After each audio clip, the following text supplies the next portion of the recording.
আজকে বড় পেঙ্গুইন দলীয় কার্যালয় উদ্বোধন এবং ধানের শীষের নির্বাচনী প্রচারণার আমার শ্রদ্ধাভাজন সভাপতি, এখানে যাকে ঘিরে আজকে আমরা এই অনুষ্ঠান, আজকের অনুষ্ঠানের তিনি বর, আমরা তার যাত্রী, যিনি দীর্ঘ 15 বছরের পথ পরিক্রমায় রোহাই থেকে রাজাপুর, বিলসা থেকে হালসা পর্যন্ত যিনি প্রত্যেকটা মানুষের দ্বারে দ্বারে ঘুরে বেরিয়েছে এবং প্রত্যেকটি বিএনপির মানুষের পাশে বিপদে আপদে তিনি সব সময় আপনারা যাকে পাশে পেয়েছেন, যিনি এই দলের জন্য নিজের জীবন বাজি রেখেছেন, আপনারা ইতিমধ্যে শুনেছেন তাকে নির্মমভাবে প্রহার করেছে, তাকে হত্যা করার জন্য। আজকে যদি আল্লাহ রাব্বুল আলামিন যদি সত্যি অর্থে সেদিন যদি প্রাণ দিত, তাহলে আজকে ধানের শীষের কাণ্ডারি আমরা খুঁজে পেতাম না এই বড়াই গ্রাম গুদ্দাসপুরে। আপনাদের অত্যন্ত প্রিয় মানুষটাকে পছন্দ করেছে আমাদের দল, পছন্দ করেছে আমাদের নেতা তারেক রহমান, পছন্দ করেছে আমাদের দেশ নেত্রী বেগম খালেদা জিয়া, তাকে দলীয় মনোনয়ন দিয়েছে। আমরা লবিং গৌরব কিছু বুঝি না, আমরা বুঝি কি ধানের শীষ, আমরা বুঝি বাংলাদেশ জাতীয়তাবাদী দলের আদর্শের সৈনিক, সেই নেতা আব্দুল আজিজ সাহেব এখানে উপস্থিত আছেন। এখানে উপস্থিত আছেন গুরদাসপুর উপজেলা বিএনপির অত্যন্ত শ্রদ্ধাভাজন সভাপতি, অত্যন্ত ভদ্র মানুষ উমর আলী শেখ, আমার শ্রদ্ধাভাজন বড় ভাই। এখানে উপস্থিত আছেন নাটোর জেলা বিএনপির সম্মানিত সদস্য, এবং এক সময় আমরা দুজন এই বড়াইগ্রাম উপজেলার প্রত্যেকটি মানুষের পাশে দৌড়ে বেড়েছি যুবদল এবং ছাত্র দলকে প্রতিষ্ঠিত করার জন্য। আমার মামা অধ্যক্ষ আশরাফ আলী এখানে উপস্থিত আছেন, বড়াইগ্রাম পৌরসভার বারবার নির্বাচিত চেয়ারম্যান এবং বড়াইগ্রাম পৌরসভার সাবেক সফল সভাপতি আমার শ্রদ্ধেয় বিআই হয়, আমার বিআই ইছাক আলী মেয়র। এখানে উপস্থিত আছেন অনেক নেতৃবৃন্দ, নাম বললে আপনাদের সময় নষ্ট হবে, অন্যান্য সম্মানিত নেতৃবৃন্দ, যুবদল, ছাত্রদল এবং উপস্থিত বাংলাদেশ জাতীয়তাবাদী দলের বেগম খালেদা জিয়া এবং শহীদ প্রেসিডেন্ট জিয়াউর রহমানের সৈনিক, সবাইকে শুভেচ্ছা, অভিনন্দন। বাংলাদেশ জাতীয়তাবাদী দলের পক্ষ থেকে সালাম, আসসালামু আলাইকুম।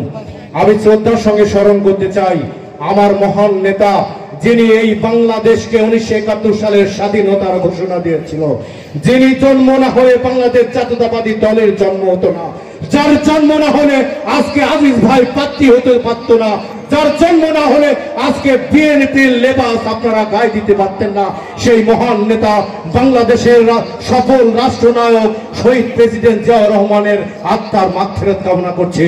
আমি আত্মার মাগফিরাত করছি এই বড়াই গ্রামের উপজেলা বিএনপিকে প্রত্যেকটি দ্বারে দ্বারে তিনি ঘুরিয়ে বেড়েছিলেন, তিনি ফেরওয়ালার মতো এই বাংলাদেশ জাতীয়তাবাদী দল বড়াইগ্রাম উপজেলা শাখাকে তারা প্রতিষ্ঠিত করেছে।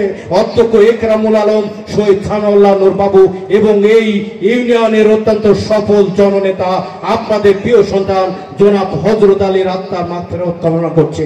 প্রিয় ভাইরা আমার, আমি বলতে চাই যে আমি আন্তর্জাতিক বা দলীয় রাজনীতির কথা বলবো না, শুধু একটি কথা বলবো, সেটা হচ্ছে যে আমাদের এই নেতাকে ধানের শীষের প্রার্থী করেছে একটাই কারণ, তিনি আপনাদের সুখে দুঃখে আপনাদের পাশে ছিল, এটাই তো। এবং সবচাইতে পরিষ্কার কথা হচ্ছে আমাদের নেতা এবার পরিষ্কার করে দিয়েছে যে মনোনয়ন নিতে গেলে টাকার কোনো প্রয়োজন নেই, প্রয়োজন হচ্ছে পরিশ্রম, নিষ্ঠা এবং সততা, সেটা তার মধ্যে ছিল। এবং তিনি এই 5 তারিখের পরে আমি বিশ্বাস করি তিনি কোনো সন্ত্রাসী, চাঁদাবাজি, রাহাজানি এ ধরনের কর্মকাণ্ডের সাথে জড়িত ছিল না। যদি থাকতো অবশ্যই তাকে আমার দল মনোনয়ন দিত না। তাই আপনাদের বলতে চাই, আপনাদের দ্বিধা দ্বন্দ্ব ভুলেন ভাইরা আমার। ধানের শীষ যদি আপনারা বিজয় করতে না পারেন, ধানের শীষ প্রতীক শহীদ প্রেসিডেন্ট জিয়াউর রহমানের, ধানের শীষ প্রতীক তারেক রহমানের, বেগম খালেদা জিয়ার, আপনার আমার সকলে ধানের শীষ প্রতীক। ধানের শীষ প্রতীক যদি কোনো কারণে যদি ফেল করে আপনাদের অবস্থা কি হবে আপনারা ভেবে দেখেছেন? অবস্থা হবে আপনাদের পাশে ইন্ডিয়া থেকে ফ্যাসিস্টের আগমন ঘটবে বাংলাদেশে, শেখ হাসিনা বাংলাদেশে প্রত্যাবর্তন করবে। তিনি কিন্তু বারবার বলছে যে টুপ করে আমি এবার পা দিলেই বাংলাদেশে ঢুকে যাব। আপনারা কি চান যে ফ্যাসিস্ট বাংলাদেশে আবার প্রত্যাবর্তন করুক? তাহলে প্রত্যাবর্তন যদি করে আপনারা শাস্ত্রলে বসে আপনারা কি দলের কথা বলতে পেরেছেন? আপনারা বলতে পারেন নাই। আপনার জিয়াউর রহমানের আদর্শের কথা বলতে পেরেছেন, 19 দফার কথা বলতে পেরেছেন, আপনারা 31 দফার কথা বলতে পেরেছেন, পারেন নাই। আপনাদের মুখ বন্ধ করে দিয়েছিল এই স্বৈরাচারী হাসিনা সরকারের দোসররা। তাই আপনাদের পাশেই তারা বসে আছে, সুযোগ পেলেই কিন্তু আপনাদের ঘাড়ে উঠবে। তাই এই নির্বাচনটা অত্যন্ত গুরুত্বপূর্ণ এবং আমাদের নেতা বারবার তারেক রহমান বলছে এই নির্বাচন সবচাইতে গুরুত্বপূর্ণ এই নির্বাচন। অতএব এই নির্বাচনে আপনাদের সকল দ্বিধাদ্বন্দ্ব ভুলে আপনাদের কি করতে হবে? ঐক্যবদ্ধ হতে হবে। ঐক্যবদ্ধ হওয়ার পরে আপনারা সবার পাশে গিয়ে বসবেন, সবাইকে বুঝাবেন। আর আমি আওয়ামী লীগ ভাইদেরকেও বলছি যে ভাইরা আমার, আপনারা তো আমাদের পাশেই আছেন। আপনারে 5 তারিখের পর আমরা কিন্তু আপনাদেরকে ভালোই রেখেছি বলা চলে, আপনাদের কিন্তু আমরা কোনো ক্ষতি করি নাই। কারণ হচ্ছে অনেক বিশেষজ্ঞ রাজনৈতিক দার্শনিকরা বলেছিল যে কোন কারণে যদি শেখ হাসিনা সরকার ফল্ট করে তাহলে বাংলাদেশের হাজার হাজার আওয়ামী লীগের লোককে হত্যা করা হবে, এরকম অনেক স্টেটমেন্ট আপনারা শুনেছেন। কিন্তু সেটা কি হয়েছে?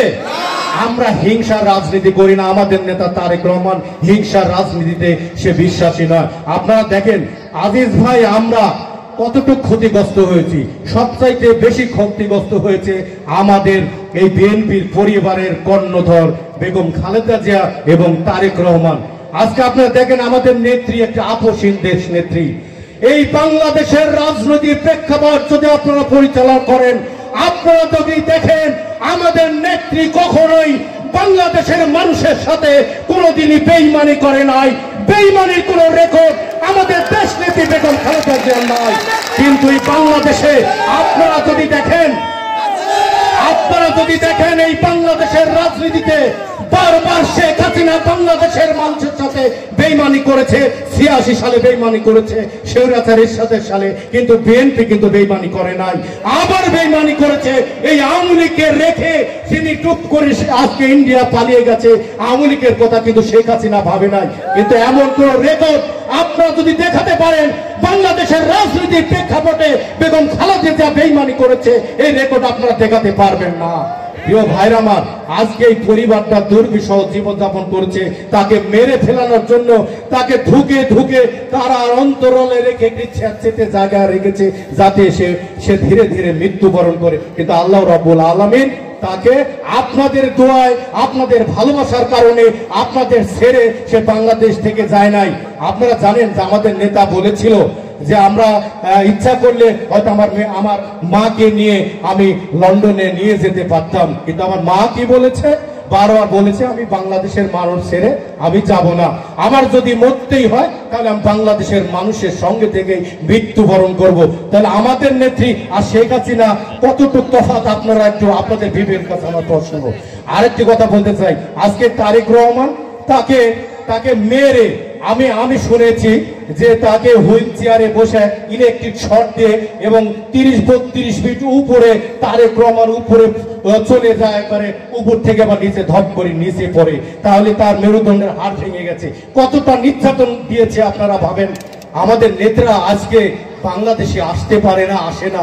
বাংলাদেশের মানুষের জন্য তার বুক কাঁদে, বাংলাদেশের মানুষের জন্য যে হাহাকার করে, বাংলাদেশের মানুষের জন্য সেই প্রবাসী থেকে বাংলাদেশের মানুষের জন্য সব সময় সে এই দলকে পরিচালনা করে। আপনারা কি চান না আমার নেতা দেশে আসুক?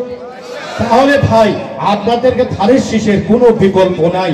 তাই আমি আমার বক্তব্য দীর্ঘায়িত করবো না, এখানে মূল্যবান বক্তব্য আমাদের নেতা আপনাদের ধানের শীষের একমাত্র কান্ডারি আব্দুল আজিজ সাহেব। তাই আপনাদের পরিশেষে বলতে চাই, আপনারা ধানের শীষে ভোট দেবেন। আপনারা বলেন আমাদের প্রতীক কি হবে, আমাদের নেতাকে। তাই আপনারা আমার সাথে স্লোগান দেন তো ভাই, আমাদের নেতা আছে, তারেক রহমানের নেতা আছে, খালেদা জিয়ার নেতা আছে, ও সেই নেতা জোরছে বলো রুহাই থেকে রাজাপুর বিলসা থেকে ভাই আপনারা অনেকেই বলছেন না ভাই, আপনাদের সুরের কারণে, আপনাদের কণ্ঠের কারণে আজকে প্রকম্পিত হবে এই পেঙ্গুইন। আওয়ামী লীগ এবং আমাদের জামাতেরা তারা দেখবে যে বিএনপি ঐক্যবদ্ধ। আমি আপনাদের পরিষ্কার বলতে চাই যে জামাতের ভাইয়েরা, আপনারা যতই বলেন যে আমরা ক্ষমতা যাব, আপনাদের জান্নাতের টিকিট দিয়ে বের হচ্ছে। জান্নাতের টিকিট আপনারা পেয়েছেন ভাই? আপনাদের জান্নাত টিকিট দিয়েছে? জান্নাতের টিকিট তোর মালিক আল্লাহ রাব্বুল আলামিন, কেউ না। তাই আপনাদেরকে বলছি, আপনাদের যতই ভুল বোঝায় আপনারা কখনোই ভুল বুঝবে না, আপনারা বিচলিত হবেন না। এই বলেই আমি ধানের শীষের পক্ষে আবারও ভোট চেয়ে আমি আমার বক্তব্য শেষ করছি। সবাইকে অশেষ ধন্যবাদ। আমার নেতা তারেক রহমানের পক্ষ থেকে আপনাদের আবার ধন্যবাদ। আমার নেতা আজিজ ভাইয়ের পক্ষ থেকে শুভেচ্ছা অভিনন্দন জানিয়ে আমার বক্তব্য শেষ করছি। শহীদ জমরক, খালেদা জিন্দাবাদ, তারেক রহমান জিন্দাবাদ। আসসালামু আলাইকুম। আমাদের সময়